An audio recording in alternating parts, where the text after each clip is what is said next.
నమస్కారం. KR5 news కి స్వాగతం. రక్షిత మృతిపై సమగ్ర విచారణ చేపట్టాలి సిపిఎం.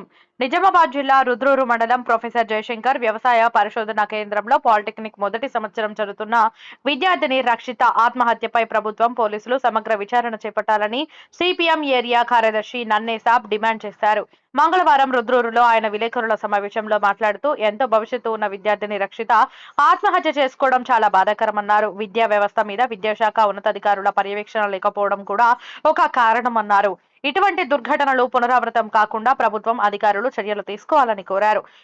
మృతికి కారణమైన బాధ్యులను చట్ట ప్రకారం కఠినంగా శిక్షించాలని డిమాండ్ చేశారు.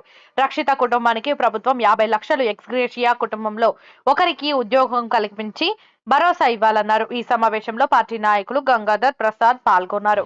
ప్రభుత్వం 50 లక్షల ఎక్స్గ్రేషియా చెల్లించాలని, కుటుంబంలో ఒకరికి ప్రభుత్వ ఉద్యోగం ఇవ్వాలని, ఆత్మహత్యకు ఎవరైతే బాధ్యులు ఉన్నారో ఆ బాధ్యులని చట్ట ప్రకారం కఠినంగా శిక్షించాలని మేము సిపిఎం పార్టీ తరఫున డిమాండ్ చేస్తూ ఉన్నాం.